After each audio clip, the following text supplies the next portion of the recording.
Greetings gamers, today I'm going to show you how to make an awesome looking town or city map for your D&D or other RPG campaign. Having maps for the locations your players are currently in is a great way to increase their sense of realism and for them to get an idea of the space that they're in. But creating maps can be kind of difficult if you don't have some fairly advanced artistry skills. So today we're going to use an online generator in combination with some really basic Photoshop skills to make something that looks really awesome. We're going to start by going to the Watabou Fantasy City Generator, and you can see I've loaded it up here, and it is a really useful tool for creating a variety of different sizes and styles of town and city. So when you load up the generator, you'll be presented with one of the pre-generated towns or cities. Along the right hand side here, we've got several options for determining the size of our settlement, and we've also got a whole load of style and layout options which we'll get into in a minute. When you click on these options, it will generate a new area for you based on the criteria that you have selected. When you go into the options menu, style, you can change the palette. So you might choose to color in the map in a different way, or you might want to add hatching to your buildings to make them stand out a bit more, or you might want thinner lines, or you might want to put some pre-generated labels on there denoting the kinds of buildings you'll find in certain areas. Or if you just want something super simple, you can choose block view, and that will just give you the outlines of the building groups. When you go into layout, you have some options for how you want to present your town. So you can add more roads to it, you can randomize it, you can choose whether you want there to be a castle or citadel, whether you want a plaza, whether you want to add in a temple, whether you want walls around your town or city, whether you'd like a shanty town outside, whether you want a river running through or nearby, or whether you want it to be on a coast. So today we're going to make a small starting town that you could use to host the first set of adventures for your D&D campaign.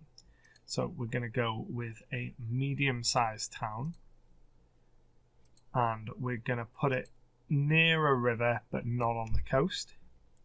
We're not going to give it a citadel, but we will give it some city walls. And then this is only a small-ish town, so we don't want too many roads going through it. And I think we want a slightly more densely populated area, so we'll go for continuous buildings. And then you can see here you can choose thin or thick lines. I am going to choose thick lines just because when it comes to the photoshopping step, it makes things a little bit easier. And then I'm just going to keep on clicking on medium or maybe small until we get something that I'm happy with. I quite like this. This is a small little village or town that's been walled off next to a river. That's quite nice. When you find one that you're happy with, you can export it as an image. This is the sort of map that you could export directly, and you could use this exactly how it is. It's got most of the information that you would need there, and it would look pretty good. So we're going to save this as test 1. But what I'm also going to do is I'm going to save a black and white version as test 2, and then we're going to edit that black and white version. So if I go to the desktop and come over here to test 2, and then to edit this I'm going to be using Photoshop because it's what I have. But if you don't have Photoshop, I know that GIMP and Critter certainly have all of the functionality that we're going to be using today, and I'm pretty sure that the most recent version of Microsoft Paint can also do this. So once we've loaded it into Photoshop, it's time to start making some adjustments. The first thing that I do is I drag in my color palette. I like to use the same color palette for all my maps to keep them fairly consistent. So I've just made a new layer in Photoshop and I have placed my colors that I'm going to be using for the main elements up there just so I can grab them easily. This is how your map will look when you first bring it in. The first thing I like to do is add the biggest area of color, which is the grass area. So I like to make a new layer by going on to Layer, New and Layer, and I call the layer Grass. The main tools we're going to be using in Photoshop today are the brush tool, the erase tool, and then the magic wand tool. You can find the magic wand tool just on the left here. It looks like a magic wand and it will select a predefined area. So you want to make sure you're on your base layer, which I'm just going to rename as base, and then click anywhere that you want to be grass, and you can hold shift to select multiple areas. I'm just going to do outside of the city to begin with. The next thing I want to do is use my eyedropper tool. The shortcut for that is I, and select the green color for my grass. Go on to my brush tool, the shortcut is B, and make sure I've clicked my grass layer and that the magic wand tool has still selected all those areas. And I'm just going to increase the size of my tool, and I'm just going to paint in a nice solid green. If you realize that you've missed an area, such as down here, you can go back onto your base layer, use W to get your magic wand tool, and then shift click to select it and bring it into your selection. Go back over to your color, use your brush tool, and just fill that in. The next thing that I want to do is I want to fill in the interior of the city, the street level. So I'm just going to move my colors right up to the top so that I can select them at any point. I'm going to go back into my base layer and use the magic wand tool again and just click the interior of the city. Then, just like with the grass, I'm going to create a new layer, call it Streets, grab my eyedropper tool and go on to my Streets layer with my brush tool and just fill this in. The great thing about the magic wand tool is that you can't color or draw outside of that predefined area that the magic wand tool has picked up. So it makes filling in broad strokes of color really quick. And I'm just going to select a brush with a little more hardness for this. And I'm using a graphics tablet for this, but it works just as well with a mouse because everything that we're doing here is broad strokes using the magic wand tool to our advantage. There isn't a lot of finesse to the movements that we have to do. So I'm just going to zoom in and take a look at how we're looking. I'm just going to, there we go.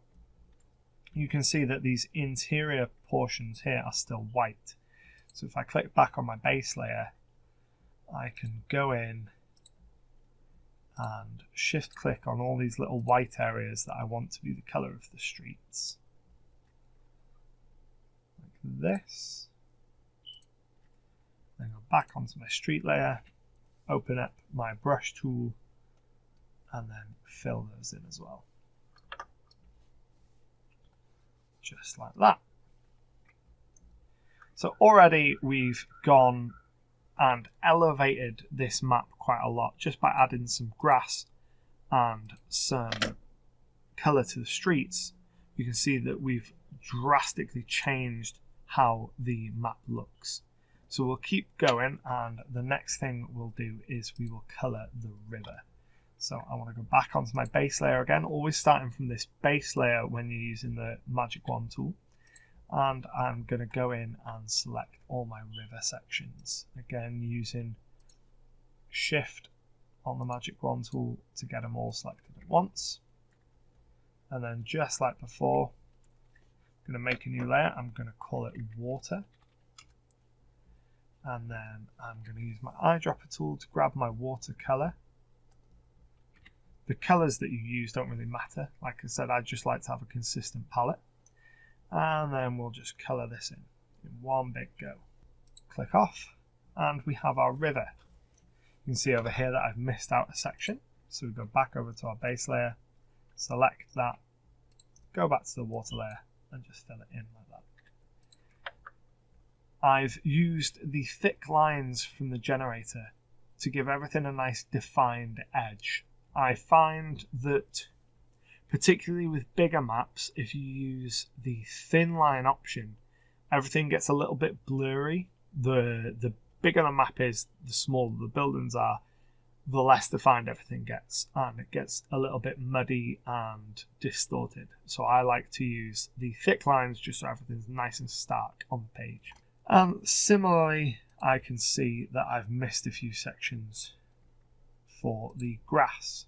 So I'll just go back outside of the city, or the town, as is the case, and I'll just select those areas that I've missed, grab my grass color, make sure I'm on my grass layer, and just fill those in. So the final base color that I like to add is the external roads. So to do this, we're going to go back to our base, and we're just going to click on that white space. You'll see it's selected everything inside the city. That's not a problem because we're not going to go into the city. And we're just going to call this external roads. And then we want to select our road color. I like a nice beigey sand color. And then we're just going to fill those in. I'm not going right to the edge where the two colors meet yet. I'm going to zoom in. And I'm going to reduce my brush size here. And then just creep up on that line like that. Same down the bottom of the city. I will just creep up on that line. Now you can see here, when I started filling in the city streets, I was using a brush preset that allows for pressure sensitivity on the graphics tablet. So the edge of the stroke was quite soft and transparent. So if I go back into my streets, select my eraser tool, which is E, I can rub that out and make sure that the divide between the internal and external road is nice and stark. And there we have it. With maybe 10 minutes of work, we've taken what was a perfectly serviceable black and white map, and we've just livened it up with a little bit of colour. You can see here on the right, I've made a group for my layers, and if I just edit undo, I'll show you how I did that. So I click on one of my layers, use Shift to click to select them all, and then right click and group from layers. And I'll call this group the base colors. Now these base colors are the minimum that I would do to any given map. The next step is to go in and add a little bit of life to the city by adding districts or specific buildings by using other colors. So to do this, we're going to start by clicking on our base layer, and I'm going to zoom into the city, and before I start putting any color down, I'm going to think about this city a little bit. So it's a modest size, it's walled, which means that the city probably has some wealth, because a very poor city wouldn't be able to afford to wall itself off like this. So despite being small, it probably has some wealth. Thinking more about that, chances are this community is fairly isolationist because they've walled themselves off at such a small size. It sort of limits their expansion, so they probably don't want to expand. So they're probably going to be quite hesitant of new people, which means that there wouldn't be a bustling trade within the city. However they make their money, they probably either go to other people or they have one specific place for people to come to. Looking at our map here, I like this little collection of buildings here. I like the idea of this being the market where whatever this city produces or this town produces is sold. So what I'm going to do is I'm going to use my magic wand tool to select this group of buildings, and then I'm going to make a new layer and call it market. One thing to make sure you do once you move on to the secondary color stage is make sure all your secondary colors are above your base layer.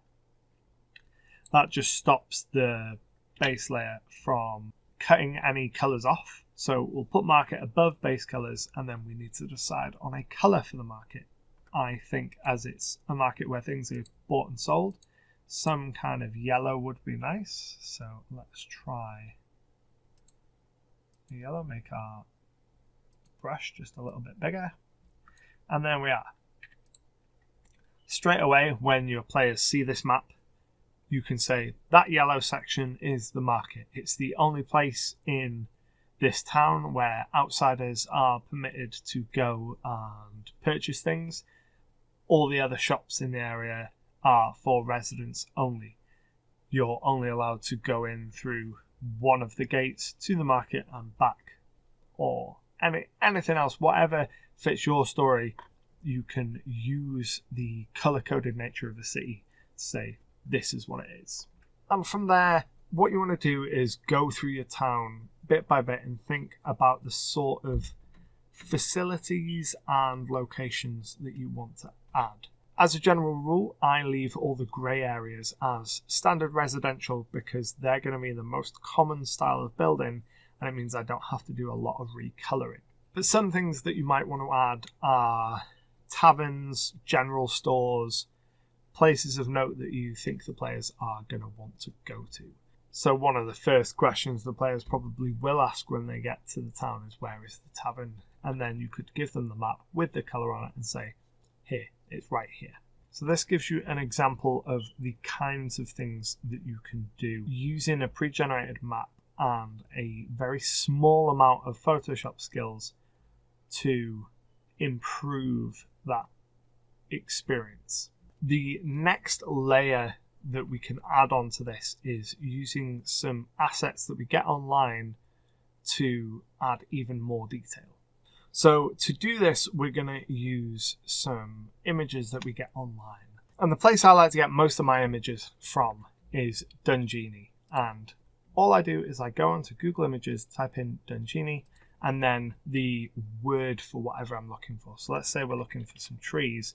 I'll search for Dungini tree, and you can see straight away we're presented with a whole host of different tree models. And what I'll do then is I will click on 2 or 3 of them, and I will save these PNGs to my desktop, and then I will grab them and I drag them into the Photoshop document. All I do then is I move them around and place them where I want them.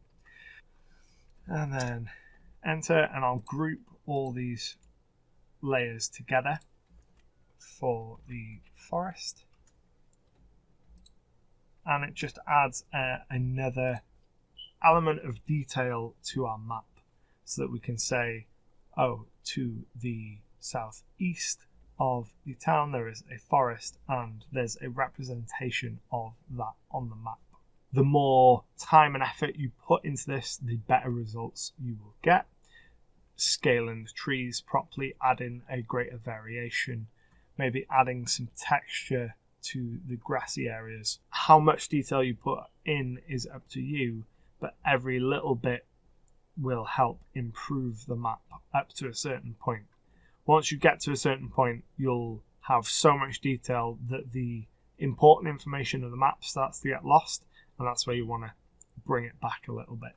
But adding these PNG elements isn't a necessity, but it gives you options. So in a map that I'm currently working on, you can see I'm in the middle of making a big city map. If I zoom in a little bit here, you can see that I've coloured in various sections. I've added a citadel, there's a shantytown outside, and in the harbour I've grabbed a couple of PNG boats from that Dungini search and I've added them in there just to add a little extra detail to the map. The final thing that you might want to do is to add some labels to your map. So to do this, we'll select our text tool and start typing. So the tavern might be called the Goblin's Head. And you can see by default it's given it the same colour as our previously selected. So we'll just highlight that and select a different colour.